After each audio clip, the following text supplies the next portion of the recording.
I'm Dr. Perry Kyles. Welcome to Black and Gold. Today's message, Black people are sleeping on gold. Martin Luther King Jr.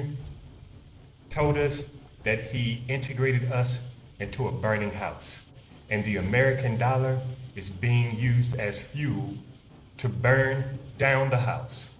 In 1971, the United States made a decisive shift when President Richard Nixon ended the gold standard that pegged the dollar to gold.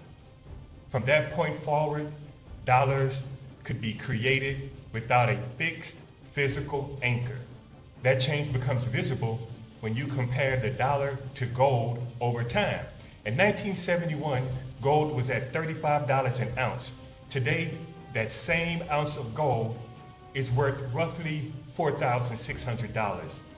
Not because gold changed, but because the dollar did. If you kept $35 in cash that same $35 in cash since 1971, today that same $35 would be worth $35. However, the amount of goods you could buy with it would be far less. Now, if instead you had held 1 ounce of gold, you would now hold an asset worth about $4,500. That's the difference between holding currency and holding value. Since 1971, gold has increased against the dollar by roughly 12,700%. At the same time, the purchasing power of the dollar has steadily declined because the banking cartel has used the binary code to create money out of thin air.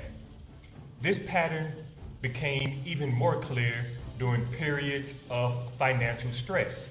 During the 2008 financial crisis, gold rose from $800 per ounce to over $1,800 within a few years.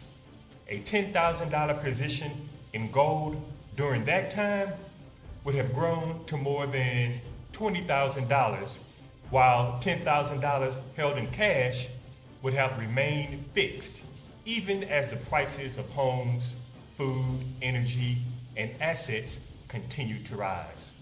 Around 2020, gold traded near $1,800 an ounce, and today it's about $4,550 an ounce.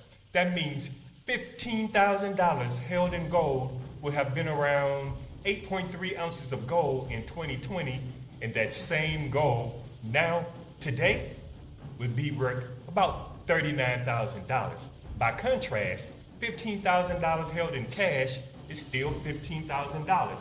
It buys far less in today's markets, and we are talking about maybe only 5 years down the road.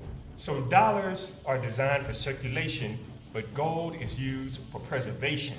Dollars move through systems that constantly expand supply, while gold exists in finite quantity and cannot be created on demand. That is why central banks around the world continue accumulating gold while passing unbacked dollars on to me and you.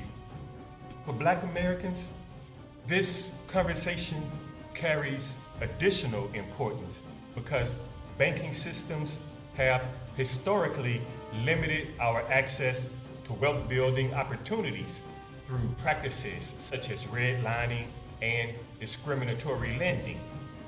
If you know someone that has faced discrimination, then tell us about it in the comments so other folks will know about it. Generations of Black families were restricted from accessing mortgages, capital, and appreciating assets at the same rates as others. That history demonstrates the importance of understanding not only how to earn money, but how to strategically preserve value. Gold provides preservation of purchasing power, and it is the only asset that can rival the dollar's liquidity, except its value actually increases over time. Gold is stable because it doesn't depend on monetary policy or the banking system. Gold has consistently represented stored wealth across thousands of years. That continuity reflects a practical economic role that has survived numerous empires, currencies, and recessions. So when I say black people are sleeping on gold, it's not for shock value. It's a comparison between holding currency whose purchasing power is consistently declining and holding a tangible, discrete asset that has held its value over millennia. I'm telling you the same thing I tell my family and my lifelong friends. Gold and silver have served me extremely well over the years. And if you allow me to broker a deal in gold or silver for you, there are thousands of years of history that suggests it will do the same for you. If you need consultation regarding buying or selling gold bullion or jewelry, you can call me directly at 1-832-971-1660. 1-832-971-1660. I look forward to helping you get into gold. There's no reason why it won't do for you and your family what it has done for me and mine. Thank you. I look forward to talking.